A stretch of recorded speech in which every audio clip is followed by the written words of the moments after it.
Good evening, ladies and gentlemen, and welcome to what we have fondly dubbed Betwixt the Books at Night, where we are having a slumber party and we're going to talk about an entire series of romance books that we both read over the weekend. That's it. Betwixt the Books After Dark, the sexy series.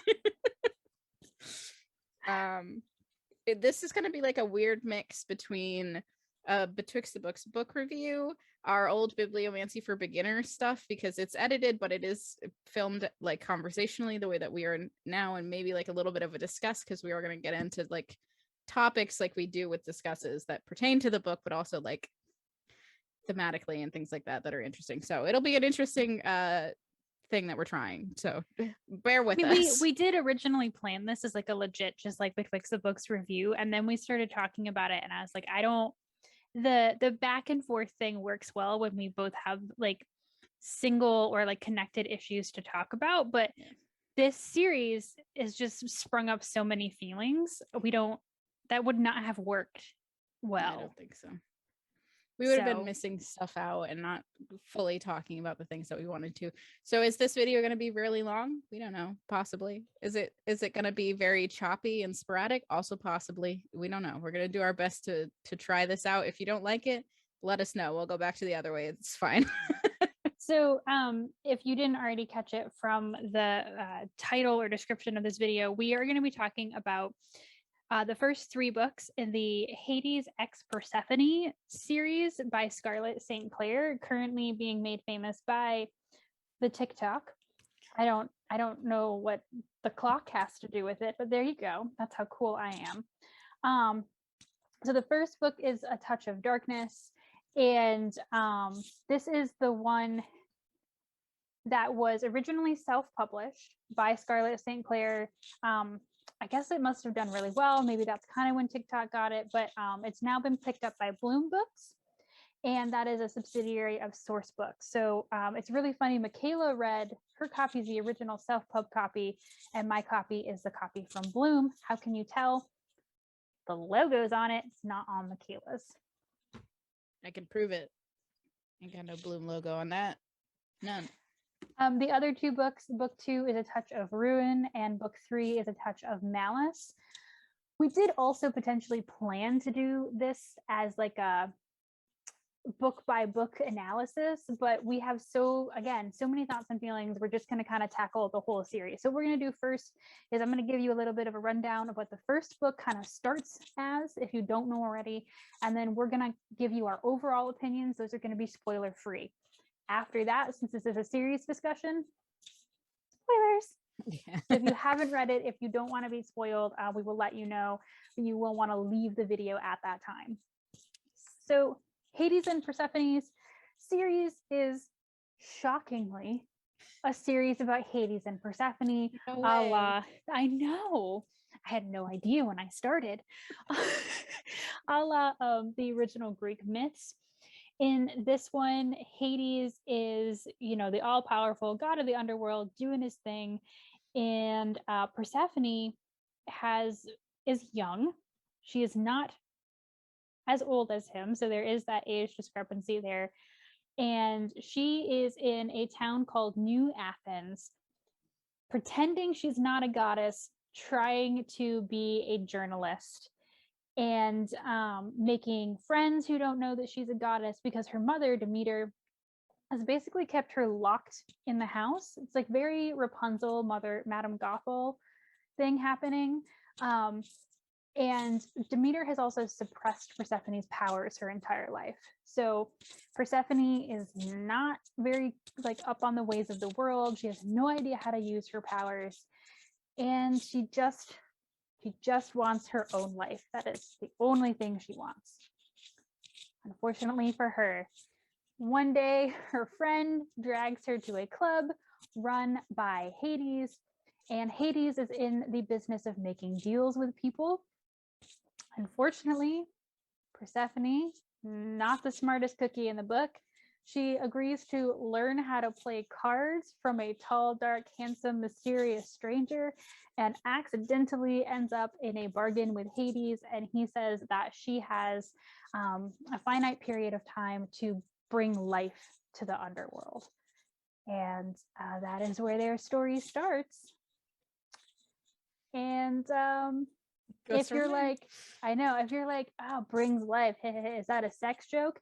This is an explicit sex content book. If we have not made that clear, we will be talking about sex. So if that's also not a thing you like, this is not going to be your book. There's a lot of sex in these books. Like, I read a lot of romance. There's a lot of sex in these books. It's kind of aggressive. We'll talk about it. Yeah. But yeah. So Michaela, I've talked for a while. Do you want to tell the nice people your initial opinion? Yeah, I will definitely go ahead and do that. Now, this is going to be weird. Like, we'll start this with the caveat that both of us read all of the books over a weekend. Like, it was like, I want to say max 5 days, like not very long amount of time, read all of them. And some of the later ones, I think, were like 400 pages ish, at least as a Kindle book, like an ebook. Like, it was like 400 ish pages. So they're a little bit chunky relatively. But so like there was enough to keep us reading, if that makes sense. With that being said, none of these books cracked 3 stars for me. The best one was the first one at 2.75. The next one down went to 2.5, and the third one for me was a 2.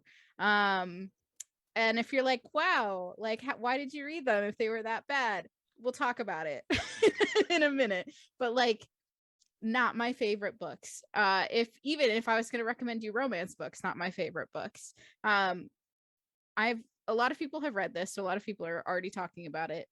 But if you're like, I like Hades and Persephone, so maybe like I should try this, like everybody's reading it, I don't even think that like it's maybe a good Hades and Persephone one 100%. Like, it's not something that I would recommend to folks really, because I had some pretty major issues with it, but I sure did read it. That sure did happen. There's good things. We'll talk about some of the good things. Like, there were things that I really liked. And one of the reasons why I think this will be interesting for us to talk about is because there was enough, this happens a lot, there was enough potential that it could have been good, but here is why it wasn't, and here is why we didn't like it. And that's what makes the conversation interesting. So that's what we're going to be talking about. So in terms of someone who very recently read a dark Hades and Persephone retelling, I recently read and reviewed Katie Roberts' Neon Gods, which is a brand new dark Hades and Persephone retelling. That one is explicitly BDSM, like from the start. This one is a little bit on the darker side, but doesn't hit, it's like moderately BDSM content in the third book. There's some bondage, restraints. Like, I wouldn't, but like that one's like legitimately like BDSM, Hades and Persephone. But that was a really, really interesting world. And I think I only rated that one 3 stars as well, which is the rating that I gave the first book in this series. But if you were like, okay, but I can only read one, I would definitely give you Katie Roberts' book for sure. And I think part of that too is just Katie Roberts is an established author. She's written quite a few books. And this Scarlet St Claire is just starting out. And I think it really, really shows. So yeah, I rated the first book 3 stars, and I rated the next 2.75 and 2.75. Even after our pre-discussion, I feel like I was too generous to book 3. So I will say that up front. But and this is what's frosting about these books, is that there is potential here and there's good ideas here. And particularly, I think there are good side characters here that you do very much get attached to. And there are some interesting ideas, but the execution in a number of ways, whether it's character development, plotting, pacing, content, which we'll talk about, not sexual content, although maybe too much sexual content, but like we're going to talk about, there will definitely be some discussion later of sexual violence. So if that is not a thing for you, don't read these books. Yeah, just straight up. There's definitely some triggering sexual content. So if definitely maybe look those up and avoid if you can. I'm sure that they're available on things like Storygraph and stuff where they mention what they are. And every single book, like it isn't even like, oh, just in book 2. No, like every single book has at least like something in it. Yeah. So. And we will obviously give warning before we talk about that. But it does definitely need to be discussed in this video. Yep. So with that being said, that's kind of an overview of what we're going to talk about now. So after this is the spoiler fingers. Spoiler Michaela and I are fingers, both run so away. tired right now. Like It's okay. There's just like flaily arms. But yeah, if you don't want to be spoiled, this is where you should exit and either read them yourselves or come back, or don't if you're already like, ooh. Go read Neon Gods by Katie Roberts. Yeah. The second book in that series should be out at the beginning of next year. So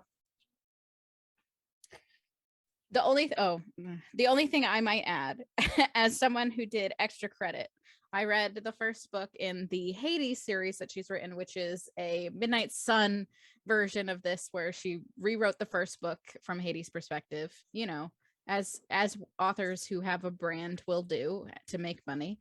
That one is leaps and bounds better than this series. So like if you're interested in the stuff that we're going to talk about and you like want to have an idea of what's going on, I would recommend reading the Hades book, because it's better in a number of ways, which I'm not really going to get into. I'm just going to say that, like, if you're like you want to have some experience, do that.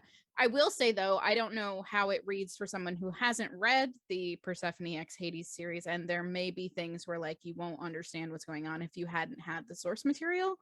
I can't 100% say that for sure, but I do think that I liked the Hades one better.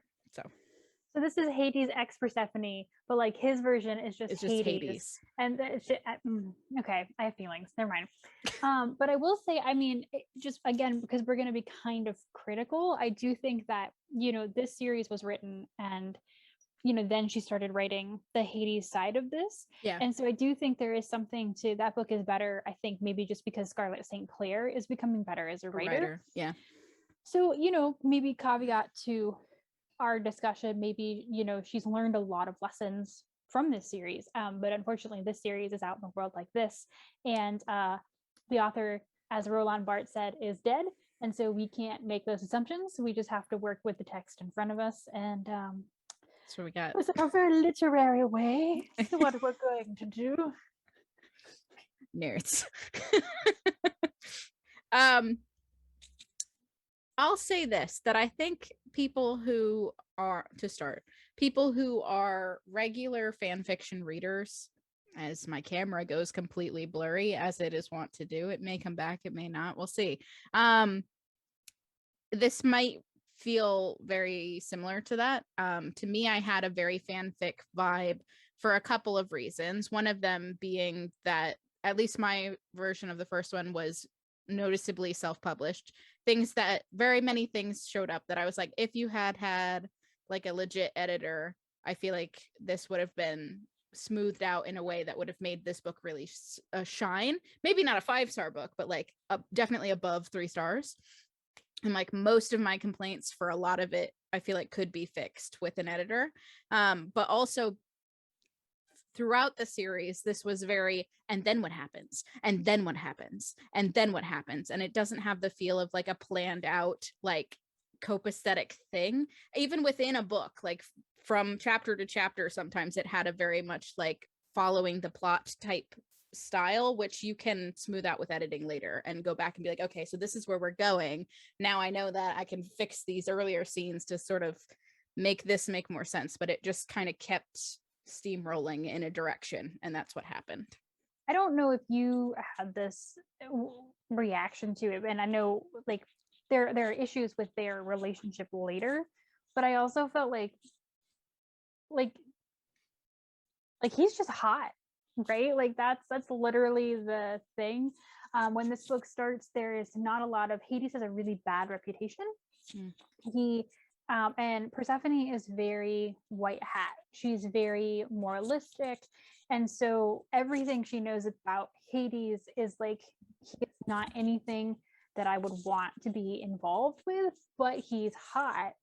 So of course their sexual tension. He's And sexy, so I am attracted to him. So I'll keep doing what I'm doing, even though I supposedly hate everything about him. But I kind of want to be near him. He tricked her into the, coming down to the underworld. And I mean, anyone who knows the myth, obviously that's what he does. That's not shocking to anyone. It's actually a little bit nicer than the myth, because I think in the myth he fully kidnaps her. Yes, fully kidnaps her. But I'm just saying that, like, it is a retelling. There was an opportunity for some kind of like redeeming, here's how our relationships, and it's just that, like, she's been so sheltered her entire life, and she's like, hey, I want to get naked. That's it. So that was, I mean, I was hoping for a little bit more of that, or from that, and you don't get that.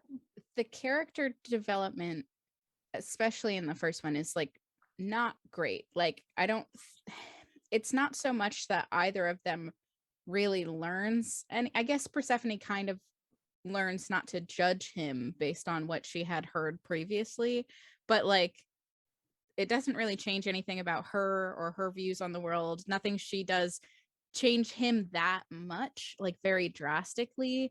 We had a conversation earlier talking about how the real, like, Hades had already sort of started making changes from how he was like way back in time, where he was like very cruel and very rule oriented, and he's doing a lot of charity work and he's doing a lot of behind the scenes stuff. And the reason he makes these deals with mortals is because he's trying to help them better themselves, because he sees the darkest thing within them and is trying to help them to sort of break free of those chains that they have self-imposed. And if they lose, then they die, which is just his magic. That's just what, oops, I'm Hades, I can't, it just is what it is.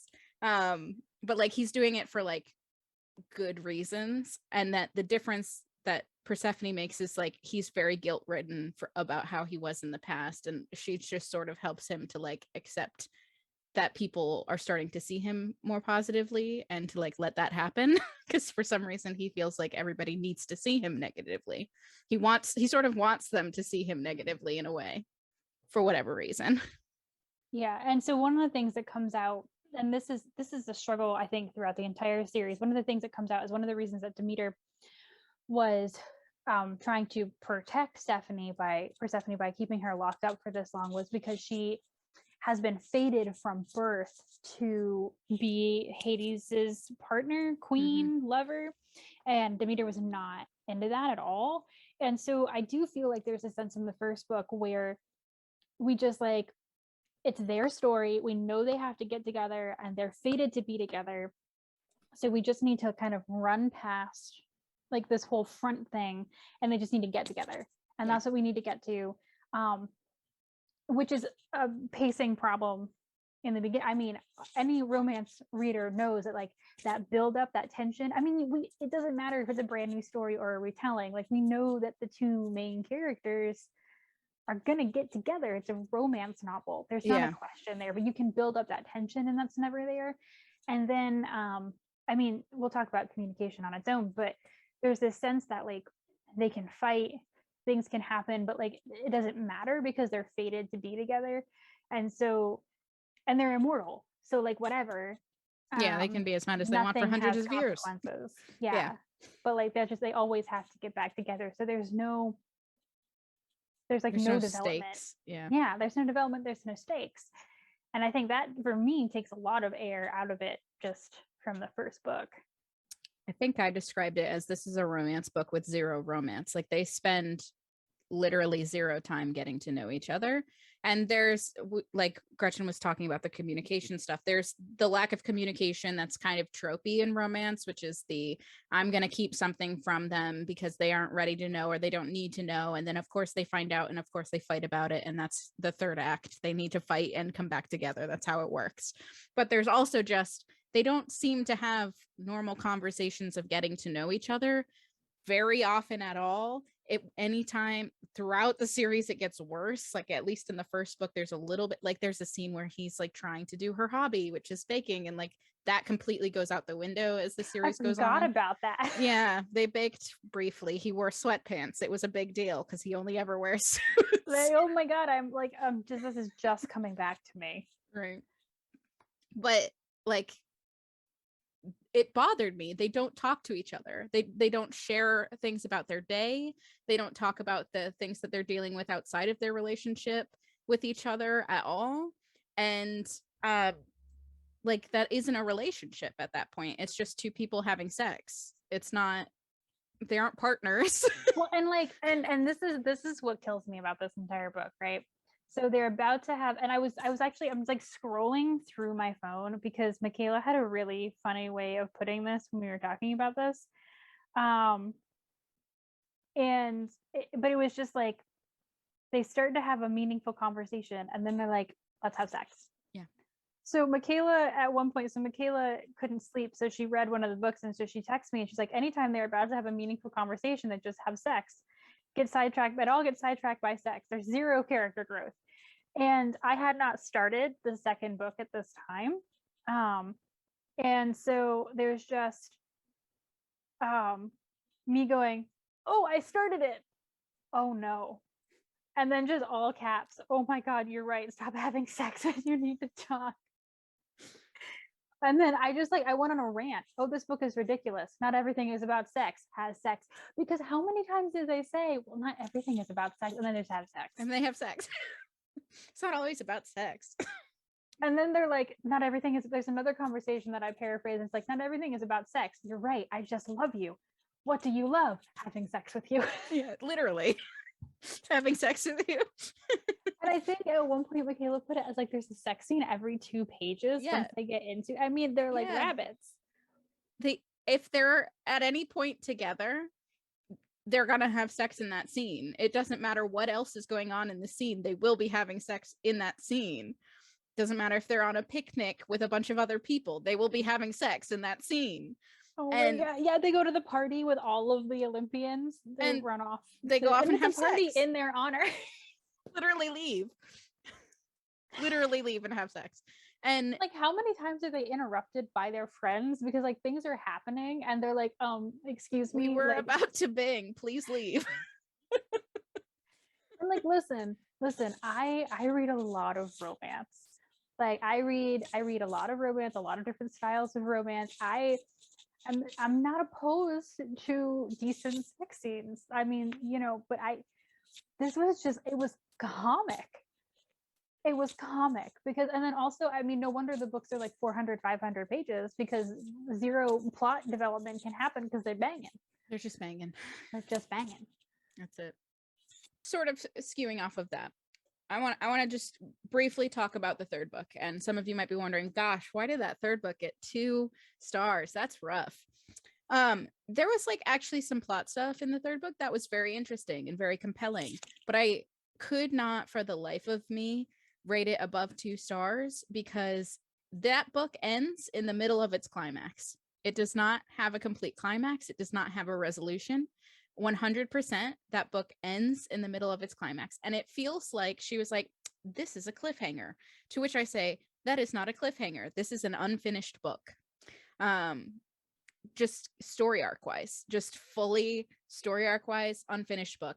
If she had cut half of the sex scenes in that book, that was the one where I said like every 2 pages they're having sex, and instead finished the climax and had an ending, kept it the same length, would have been 100 times better.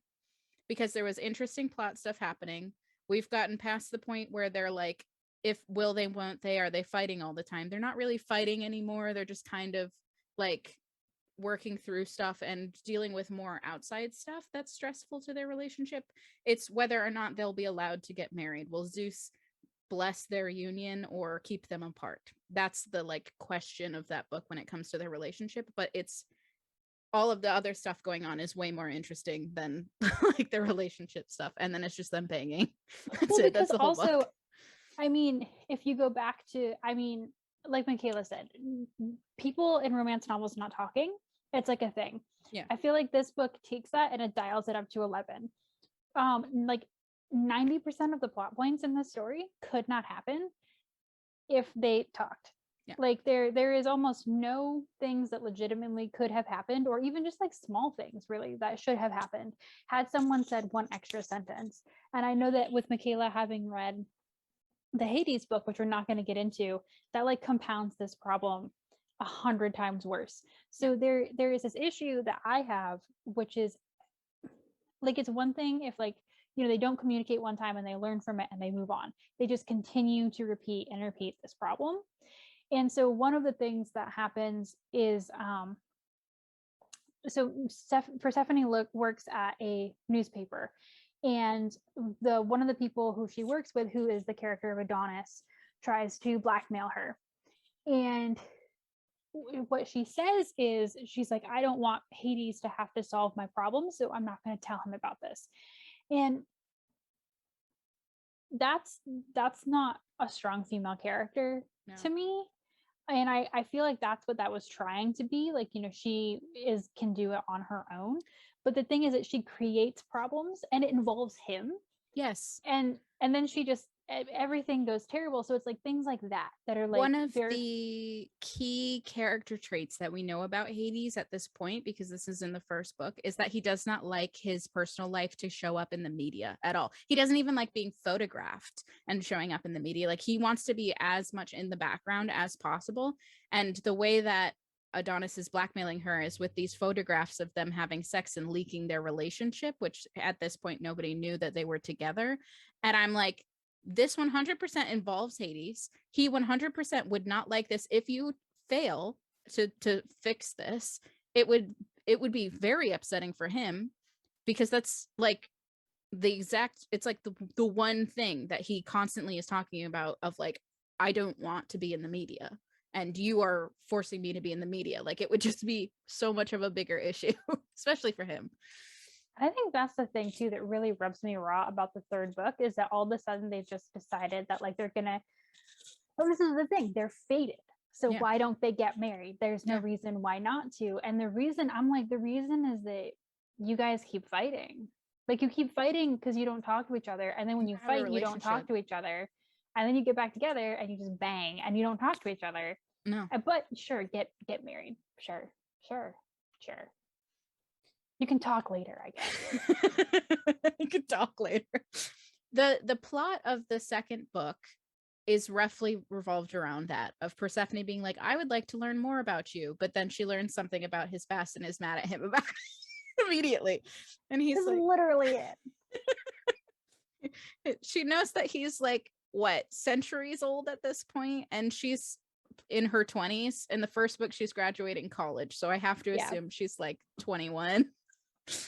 Maybe she's older because she was locked away and she stopped aging. I don't know. But I mean, some of the things are so ridiculous. Like Hades comes over to her friends or her apartment. There's a housewarming party, and they play Never Have I Ever, which is hilarious. Like, Hades is just like drinking the whole time. And it's just like you said, like he's centuries old. Like, how can he or Hermes even play that game? What haven't they done? I don't know. And that's the thing. Like, why are you mad? You asked him to play Never Have I Ever. What did you think his answers were going to be? And also, I mean, wouldn't you have been more upset if he lied? He was just kind of like, I've had a threesome. It did happen. I did have that. And then she just gets mad, and it's just like, I'm just so. It feels weird for Persephone as a character who is obviously very sheltered. Like, it's pointed out that she has spent her entire life locked in a greenhouse by her mother, like with stuff. Like, she wasn't like chained up, but like she's not allowed to leave, not allowed to live a life, and she's just now starting to live a life. But like, you could say Never Have I Ever to like anything, and these centuries old gods that you're playing with are going to be like, I mean, yeah, that was a Tuesday, I guess. Like, I don't even remember. Hades really is the first person she's had sex with. Like, yes. Shocking that you've never had a threesome, because you've only ever had sex with one guy. Weird. Like, if you want to have one, ask him. Maybe you can add that. It's like, kind of implied. I don't know if you caught this, but it's also kind of implied that she hadn't even pleasured herself until she met him too. because in the scene where she masturbates, because there's a masturbation scene that he watches like a weird voyeur. Yeah, one of his powers is invisibility, and that's apparently how he uses it, because that's, I like to watch you sleep. It was very Edward Cullen, wasn't it? Strong Edward Cullen. She's like, and she touched herself the way that Hades had shown her how. And I'm like, you really are that? Okay. All right. Okay. You're that sheltered? Okay. For like, she's weirdly sheltered for someone who's as like apparently technologically focused as, like, they have computers, like it's the modern age, like in theory she should have been able to know what porn was. Well, and I'm just like, because there's the whole thing where there are two different characters that end up showing in this book, and one is an Amazon who has spent her entire life just learning how to fight, and so she doesn't know how to human. And then there is a nymph who has been a tree for a really long time, and they both end up kind of like in Persephone's lap, and she's like, yes, let me teach you how to exist in our world. And I mean, doesn't do anything with them ever. Well, no, but like if Persephone spent her entire life in a greenhouse, like she's basically on the same level, right? There's like what's her face, Leaf, I don't know how you say her name, but like at one point she's like, she doesn't know how crosswalks work, and I was like, wait, how did Persephone know how crosswalks work? Because I doubt there are crosswalks for the traffic going through the greenhouse. Like, she's had 4 years, so like she was doing college, but I doubt that she was so sheltered that she didn't know what a crosswalk was. I don't know. I don't know. It was like, I've been weird, so sheltered and I've never done anything, but like she has no issue. Like she has no issue really with human interaction. She knows how to operate the world. Investigative journalism is what she wants to do, and that is like a lot of like very intense human interaction and computers. So I don't know. I was like, meh. Along those lines, reaction to this book. Meh. Along those lines, because this is discussing some of the weird like character development stuff that like didn't work and was like kind of disjointed.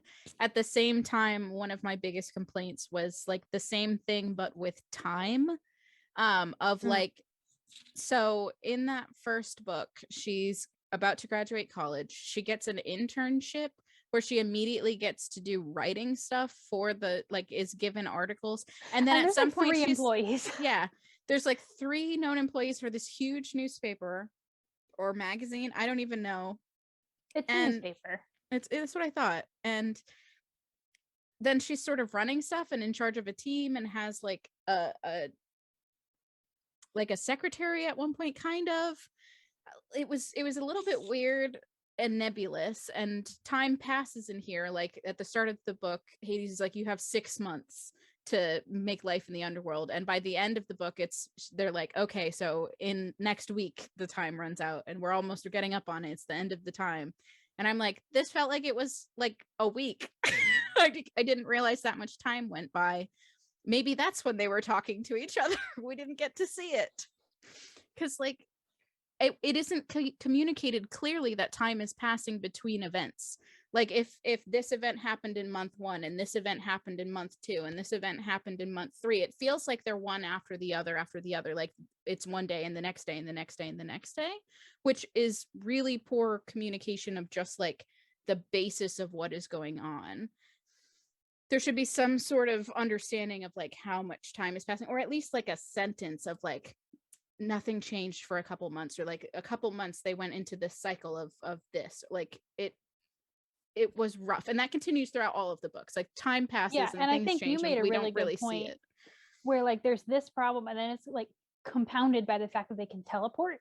And I hadn't noticed this until you brought it up, that there are some times where like they seem to, like, if we're not told, they teleport because they are not in the same place that they were. So which is really bizarre. They'll be having a conversation and you'll think, okay, this is happening in Hades' bedroom, and then they'll be like, and then they walked up to his bedroom from the garden, and I'm like, they were in the garden? Since when were they in the garden?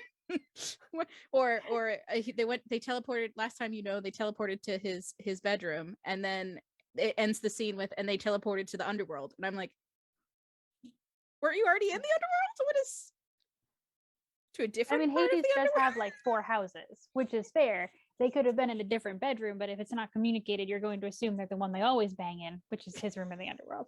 Yeah.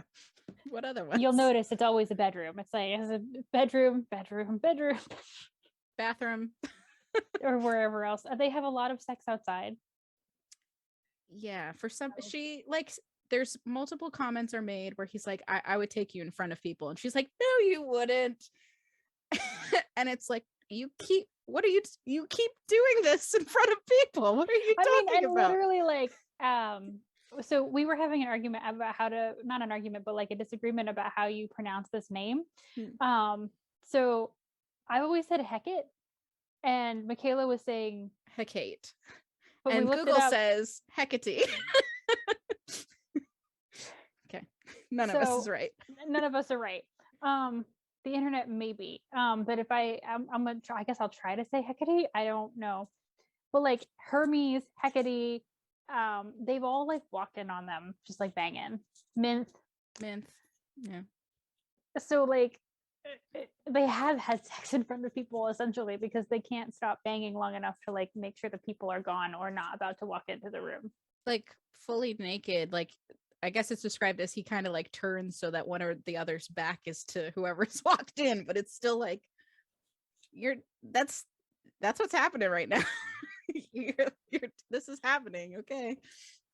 Since we brought them up, and since maybe we'll ping to something that's a little bit nicer. Yeah. We brought this up before. There are a lot of side characters throughout this story that are just really great, and in particular, Hecate is one of my favorites.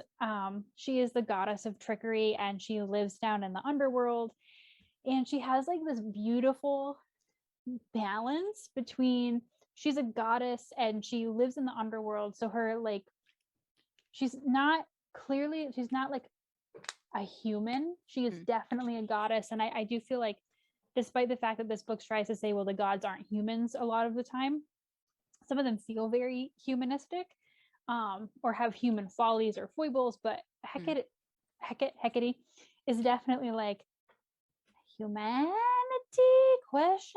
But like she's a very, very good person, and she clearly cares about Hades and Persephone, but she's also really scary. When Persephone starts trying to learn how to use her powers and they're manifesting all weird, Hecate is like, well, we can train like in a really intense manner, but you just have to remember that I love you. And then like part of that training is her like stabbing Persephone repeatedly. Yeah. So I found that her balance of I'm definitely not human, but I am a really good character that you can love was really, really well done. And I kind of wish more of them had been like that, but I really liked her. I don't know if you want to talk about Hermes. Just on a side note, I'll say that Hecate, her relationship with Hades is also really interesting in that Hades book, because they are clearly friends and like people who seek solace in each other. So she has that relationship with Persephone as well, where they're friends and they spend time together and have conversations like friends, and she has like an older sister vibe, which is cool. So I had mentioned earlier that maybe not in this video, but when Gretchen and I were talking, that Hermes to me felt like he got side-shooed into the gay best friend role. And I love him. He's very fun. He's very funny. He's like, anytime he's in the scene, you're like, yes, this is enjoyable. I enjoy what is happening. But he does have that I'm very flamboyant, and all of my love interests that you hear about, and anytime I'm saying somebody's attractive, it is always a man. He's there. He gives her sage advice about relationships. He does it to Hades too, where he like shows up to Hades and like tells him like, you should just tell her that you love her. And he's like, she knows. She doesn't. They don't. She doesn't. Plot twist. She doesn't. Like that's his role. He's like, I know things. I'm here to give advice. I'm here to help with emotional stuff because y'all are both emotionally stunted, and also to be funny and be witty and to be fun. And that's all that he is. He doesn't have any more. The only person who walks in, he's like, oh, Steffi. Yeah. And I'm like, do not call her that. I can't hear you, but I can hear you, and I don't like it. And for whatever reason, she seems to let him do that, which is a little bit weird. It feels uncomfortable to me, but it's okay. But anyway, he's a fun side character. It was a little bit tropey for like gay best friend character, so it bothered me a little bit. It's a trope though. Like I can't be too upset at it. It's not like she's introducing something new. It's like just how it is. He has some interesting stuff. There's a point where they go to like a sex dungeon club thing. I was just thinking about and that. he's like, I went a couple times, I don't know, and they like know him by name and are like surprised that he has women with him, and she's like, a couple times, and he's like, once or twice. Very memorable. I'm like, okay, guy, sure, whatever. But I mean, and he genuinely does, like, one of the things when they go to the sex dungeon is that like Hades has they're actually there for a pretty serious thing, and Hades has made Hermes promise to like take care of her, and literally to protect her with his life was, I think, Yeah. the oath that he had to swear. Yeah, and he does not necessarily fulfill that oath, and he takes damage because of that, and he is just like, yeah, but I didn't fulfill my oath and I let you down. And that was like, I think, one of his few serious moments. But it's just like, in that case, because so much of what he does kind of feels very flamboyant and performative, you're like, ah, yes, real emotion for sure, like real feelings, real relationship there, that he does care about her. Yeah. And there's That's a nice. scene too in the third book where both he and Apollo, who she starts having a friendship with in the second book, stand up for her in front of other gods, where I was like, good, okay, see, you guys are being friends, good job, I'm proud of you. Yeah. And Hermes from the start, like before Apollo is like at the level where he's like, no, I'm gonna fight for this other person who I like kind of actually care, he's like, no, she never lies, no, she's a good one, no, yeah, like I'm gonna stand up for her, yes, this is my friend. So let's talk about Apollo. Okay. Because I feel like we should talk about You this. didn't like him, I did like him, so we should say this, or like you had more issues with some of his no, like fully his character. Go ahead, you can start and I'll talk about why maybe I felt differently. Well, I mean, I understand what you're saying. I just feel like, for once again, there's like all of this the potential in this kernel that for me was not fully fleshed out. So the idea with Apollo, the first time he seriously comes into the conversation, Persephone has a friend named Sybil who is an oracle, and she is an oracle at the gift of grace of Apollo, and she works for him and is also his date to functions. And Apollo's like, hey, I would like to bang you, and Sybil is like, no. And so he more accurately, he says, I would like to bang you. She says, I would be willing to have a relationship if we were exclusive. And he says, I do not want to be exclusive. And she says, then no. It isn't even a full rejection. It's just they had that conversation and he was like, yeah. So he takes away her oracle powers, which is extra awful because Sybil's parents do not worship the gods. And so when she became an oracle, they threw her out. And so now Sybil has literally nowhere to go. She spent years at like Oracle College training to be an oracle, and now she does not have that gift. So like years of her life and emotional trauma at this point become wasted because Apollo didn't want to be exclusive with her. And Persephone gets really up in about this because she's like, Apollo has mistreated all of these women over, time in memoriam, and I'm going to write an expose on him. She ends up on his bad side, but then end up needing his help for something else. And he makes her promise to be his friend for 6 months. Basically. At his beck and call, though, not like, they get together sometimes and do each other's hair. Like when he summons her, she has to come. Yeah, I think the verbiage that he used was that you owe me time, like you have to spend time with me. And then begins this redemptive arc, which is kind of a theme of Persephone's character, which is that she is a goddess, but having not grown up among them, she has more humanity and can kind of bring out humanity in the gods, who really oftentimes some of them are lacking it, like Apollo. And so the idea then is that she is his redemption arc towards being a better person.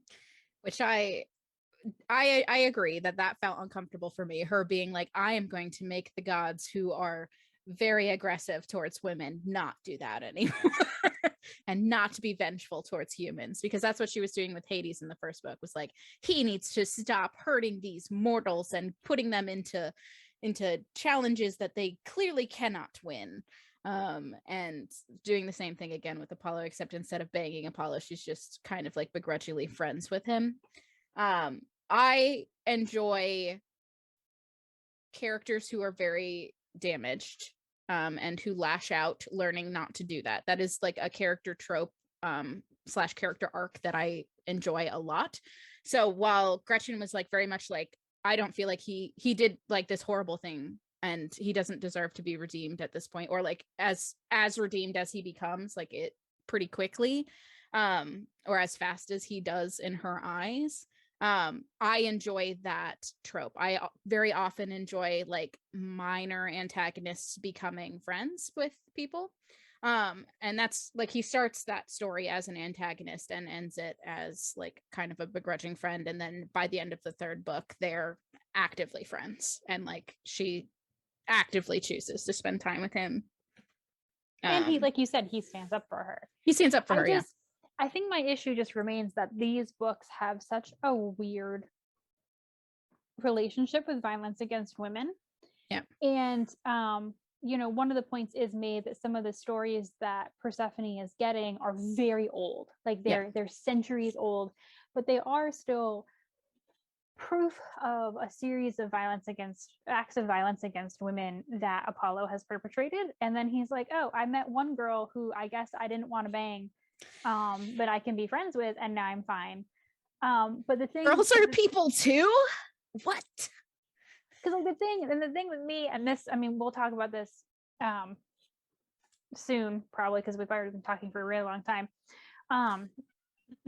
Is that, like, you know, Apollo doesn't like enact sexual violence on Sybil, but you know, he says, I want to bang. She says no, and then he still strips her of her power.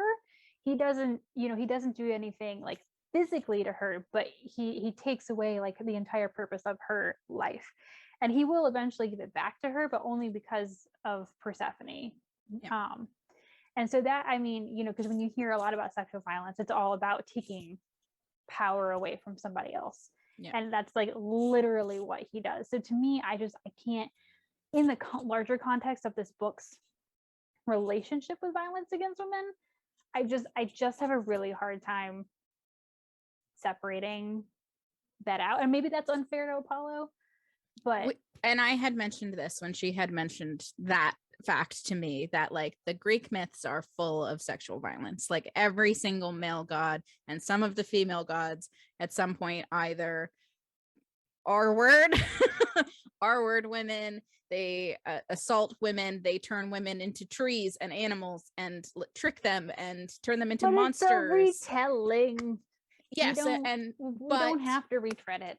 Yes, but I even mean, Hades, unless you're Zeus. Unless you're Zeus, then yeah, there's no redeeming you. And like Hades fully is like, Zeus is the worst. He's like very gross and is mean to women, and Hades is like very much like almost a protector of women in a lot of ways, where he feels like violence against women and children is very aggressive, and they go to Tartarus and he tortures them for that, which they should be.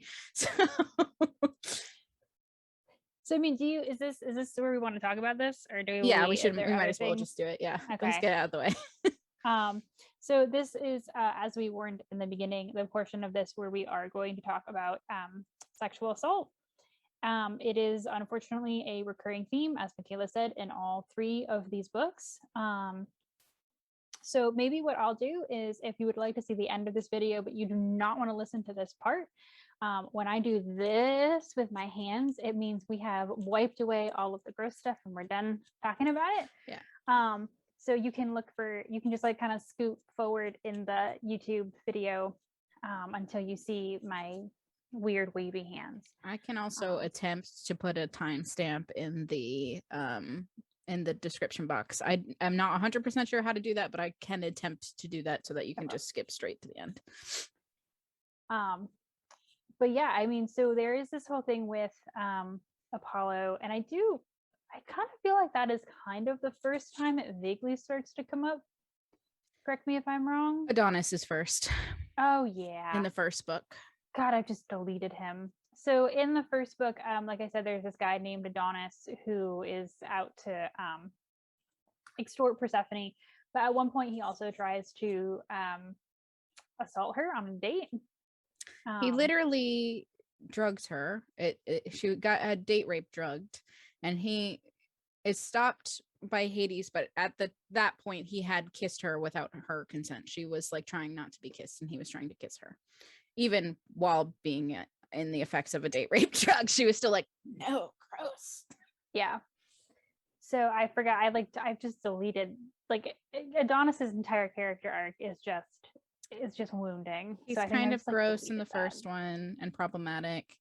He's just not there at all in the second one. And then in the third one at the very beginning, they're like, Adonis died. And I was like, Adonis died? Why do I care about that? Okay. Good. Bye. Sure. Bye.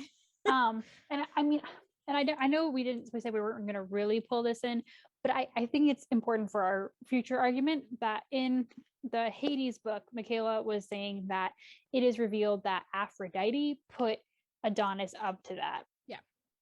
So this was not something. It's a plot device essentially. Yeah. In a larger plot we won't explain. Yeah. So there's the thing with Sybil, and then in the second book, Persephone develops a creepy stalker who turns out to be someone who she thought was her friend, who straight up captures her, binds her up basement style, and talks about, how he's going to make her love him by performing sexually against her will. And that is the most explicit part of this. Yeah. And completely unnecessary. Like, completely, like, if you took that entire plot out, I don't think I would have even noticed. No, because it doesn't, and this is why this continued repetition of sexual violence throughout this book really bothers me, is because it's only there to serve the plot. It's not there to say anything about sexual violence against women. It's not there to like you said, like it's this god has this myth, and this is the myth we're choosing to retell, and we're choosing to retell it in like this way. It's just uncomfortable. Yeah. And the thing with the stalker is only used for character development. I don't even know what you call that, because it's like if we're talking about what I think it is, which is the negative character development, which is because he did this to her, she feels the need, she has nightmares and she can't sleep, and she's trying to reclaim herself, and in doing so she visits him in Tartarus and tortures him, and has a conversation about how something inside of her wilted because she tortured him, and that if she continues to do this, she will become completely rotten inside, or something along those lines. So it's like turning her to the dark side, kind of showing this side that Hades has, where like part of his job is to do this, and so he does it regularly and kind of enjoys it. Like there's multiple times where like she's had a nightmare, and she wakes up after falling back asleep, and he's like covered in blood, and she's like, you went to torture him again? He was like, yeah, I did. Let's bang now. But it could have been done with Adonis. We know Adonis dies at the beginning of the third book. If she had, like, she already had this kind of weird sexual thing that happened that was an assault.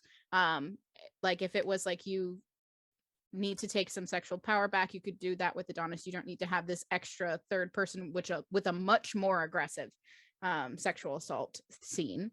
I've just like, it just occurred to me that she gets sexually assaulted at least once in every book. Yes. If like you take the flashbacks that she'll then have in the third book. Yes. Yeah. As like repeated another trauma. Yeah, another trauma. Yeah. Yeah. Well, and I mean, there might have been something to this, if so, as we said, Persephone's thing is that she's there to humanize the gods.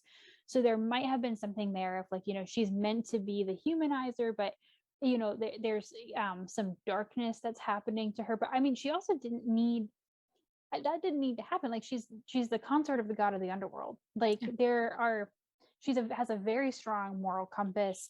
It could have been that, like, all right, a murderer has just appeared in the underworld, like, what do you think we should do to him? And she would have had a very strong reaction to that. It didn't have to be this. It's also said that Hecate, whoever, is like, one of her jobs is to judge people who have done violence against women.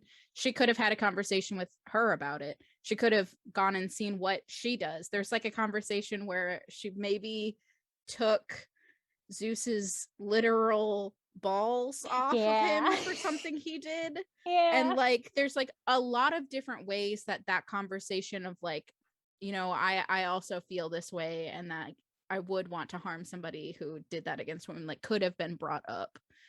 Any of these other things probably would have been better and would have felt less gross and because you're right, like the whole thing with that guy, with her stalker, it barely factors into most of the second book, and then by the time it's like revealed that this is what's going to happen, you're like, why? What purpose does this serve? And then could have even get rid of the sexual assault stuff. It could have just been her being like, Hades, I need to know more of you. I know you do this in Tartarus. I need to see what you do in Tartarus. And to go with him and have him offer for her to do it, and for her to be like, what did this mortal do? And for him to say, he did blah, blah, blah against women, and for her to be angry about it, because we know that she has this moral compass and she would be angry about it. Yeah. Like, it doesn't need to involve her in any capacity. Yeah.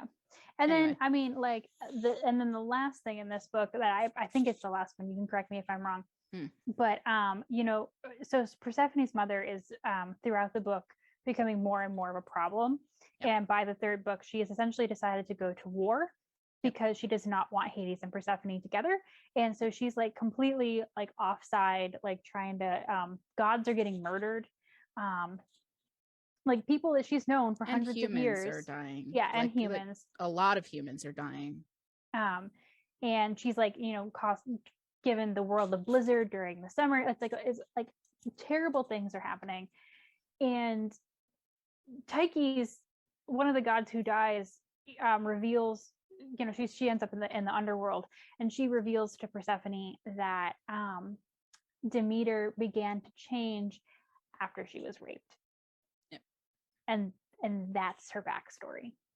And that's why she's crazy.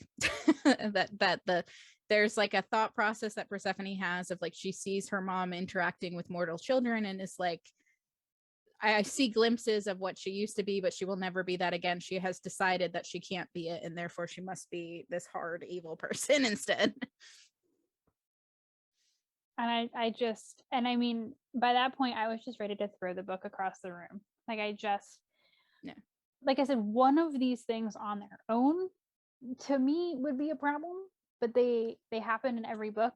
They're repetitious, and they are literally just for the plot. Like, why is Demeter doing what she's doing? Sexual assault.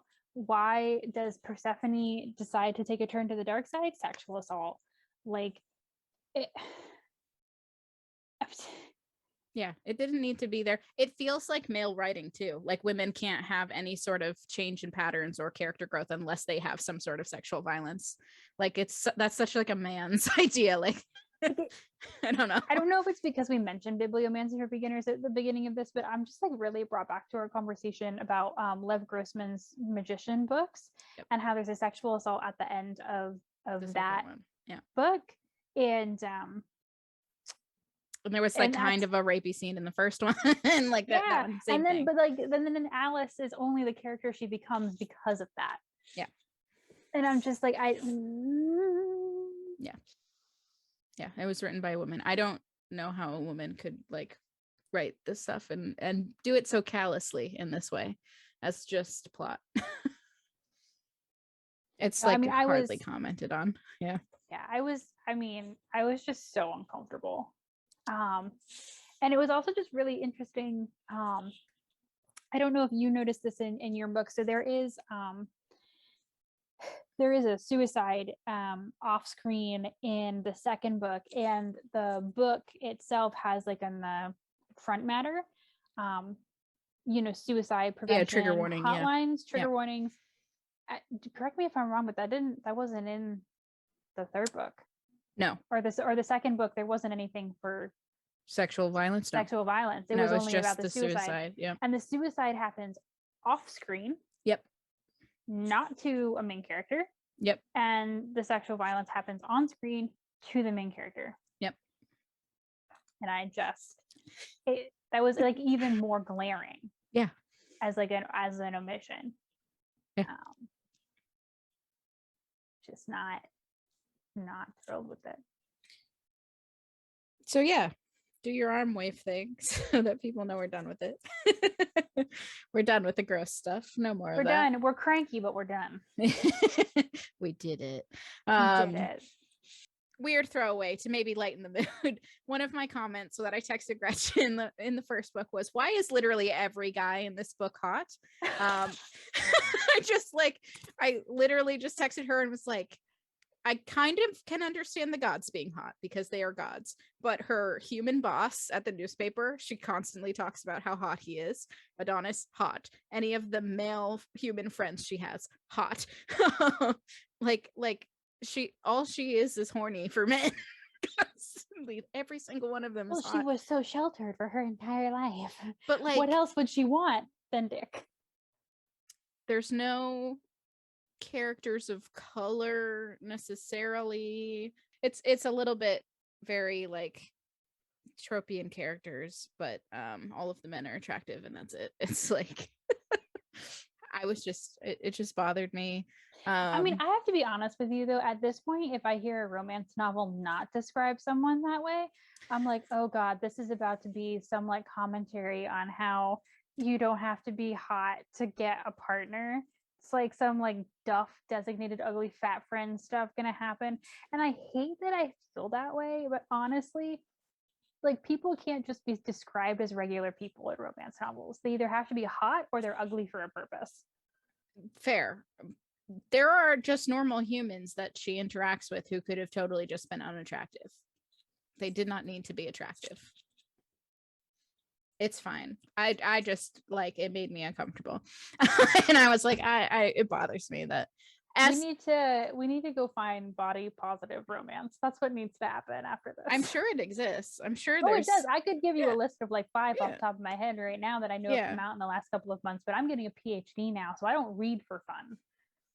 I read for Betwixt and I read for my degree. That's it. That's it. Just for you guys.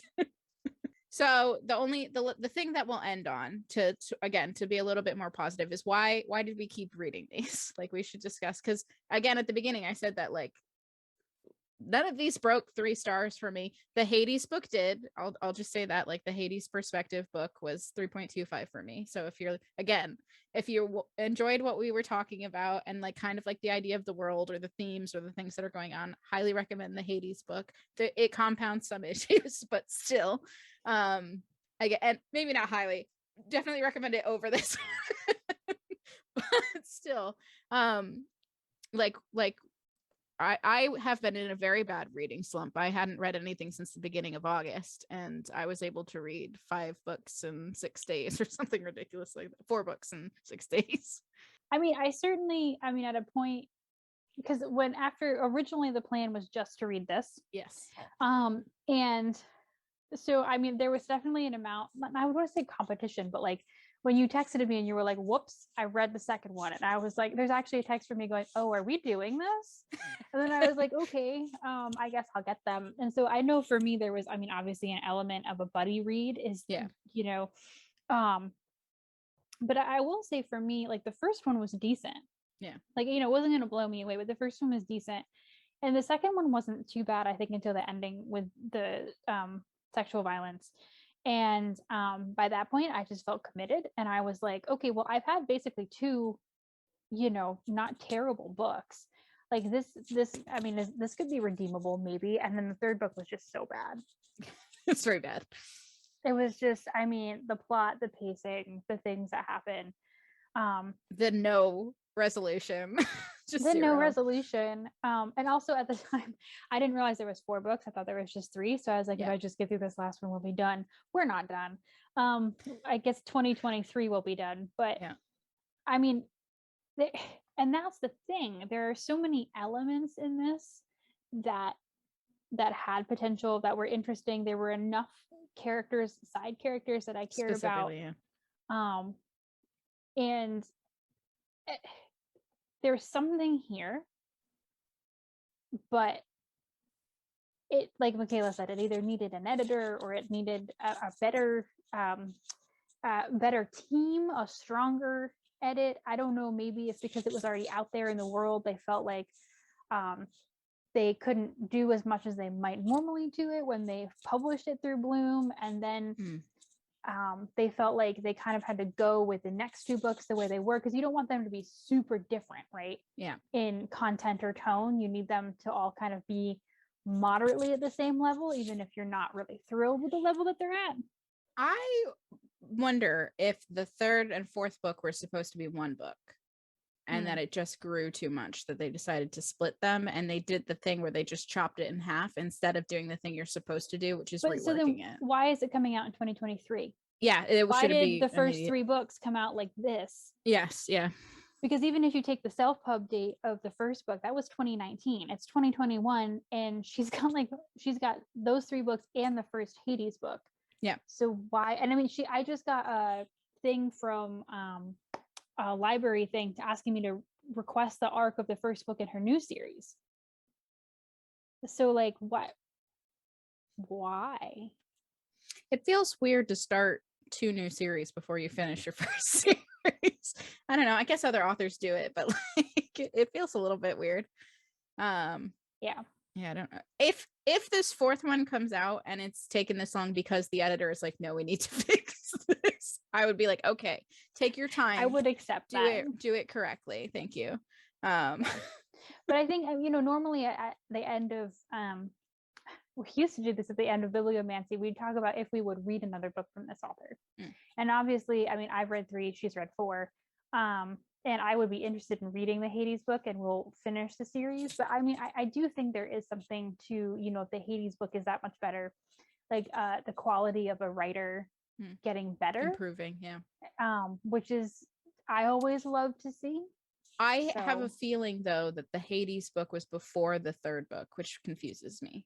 Like the 3rd book is so bad, like it very confuses me, because we had so in the 3rd book it's brought up that Hades is a functioning alcoholic, and Gretchen was like, he's apparently an alcoholic, and I was like, I think he's had 1 drink this whole series, like what are you talking about? And then suddenly, like, he's drinking, like all of a sudden he drinks whiskey every night now. Yes, and that takes place in the Hades book. You see him drinking a lot, so I'm like, I think that when she was writing the Hades book, she was like, oh, he drinks a lot, oh, he's an alcoholic, okay, so like that's how he gets through the like hard parts of his life, is that he just drinks. Anytime he does something he doesn't think he enjoys or that affects him, he drinks. And anytime before he has to deal with Persephone because he's not sure how he's going to react, he drinks. And like that happened, so that character trait got tacked on in the 3rd book that didn't exist previously, and that it's that sort of thing that like but we also don't know where these were in production when her books took off. Because it's possible that 1 and 2 and then 1A had more time. And then by the time there's time for book 3, she had all of these like people looking for it. And like a lot of other projects too. Because again, she has a whole other series that's being started. So I mean, there's also that. I mean, I know for a fact that when Sarah J. Maas was just doing, like, for a hot second was doing 2 or 3 series at the same time, and her production schedule got more rushed, that like the books fell off in quality. I love Sarah J. Maas, so there is also that we don't know what the timeline was on those. That's why I am fully in support of authors saying no to timelines, or like telling their publishers like, no, I need more time on this. As much shit as Patrick Rothfuss gets for that 3rd book still not being out, if he like makes it work and gets it perfect, I would wait 20 years for that. Like, I don't care. Just do it right. Have you, I think there's a really powerful story, and she's talked about this. So Stephanie Perkins wrote one of my favorite, if not my favorite, YA contemporary romance of all time, which is Anna and the French Kiss. And that ended up being the first book in a series of 3 connected YA contemporary romances. The second one was Lola and the Boy Next Door, and then there was Isla and the Happily Ever After. And Anna and the French Kiss exploded. Her publisher asked her for Lola really fast. And the turnaround on Lola and that pressure absolutely destroyed her mental health. And so she actually had to like take time off before Isla came out. There was like a much longer gap. And she's been really open about that. That really just like taking her out at the knees. Yeah. And then, I mean, I think she actually like posted on social media. She was like, I need more time. Like, yeah. will you like the outside world, you know, be okay with that? Yeah. Because my publisher really isn't. Yeah. And we were like yeah. and Lola is not, it's not a bad book, but it is by far the weakest book in that series. Yes. Yep. And you can immediately tell. And Isla is so good. I reread Isla and I really reread Anna. I do not reread Lola. Mm-mm. So if you take anything away from this very long video, it is that authors deserve time to write their books and should not be held to a strict publishing schedule. And also that this series just needed an editor and a little bit less sexual violence. That would have been lovely. But nobody asked us. They didn't come to us and say, hey, I'm publishing this Hades Persephone story. Fix it. It's just so easy for us. Obviously, you know, we're making these comments. Yeah, like hindsight's always 2020. So it's easy for us to judge from our couches. What I'm saying as a human in the world is, if you are self-publishing a romance book and you want to come to me, a person on the asexual spectrum, to tell you how to write it better, please do. I'll help. I will do it. Oh boy. It'll be perfect. I am the best option. Let's just cut all the sex. Can you imagine that? No, I mean, we hope you enjoyed. We'll talk to you again soon. Don't know what about. Gretchen's back at school and I am dying at work. Don't do retail, folks, especially right now. It's not, I mean, do come work for me, please. But also don't at the same time. Talk to you again soon. I enjoyed having conversations with you about the sex scenes where you were like, is this sexy? And I was like, wait, hold on. My face, it made me laugh out loud, and I'm still laughing thinking about it. And it's partially because I'm so overtired, but also because one of their first sex scenes, they're in the like public baths, in a private bath that he has in the public baths. He touches her for the first time and he does the very stereotypical romance line of, oh, you're so wet for me, or something along those lines. Sir, you are in the bath. She's in a bath. What are you talking about? Of course she's wet.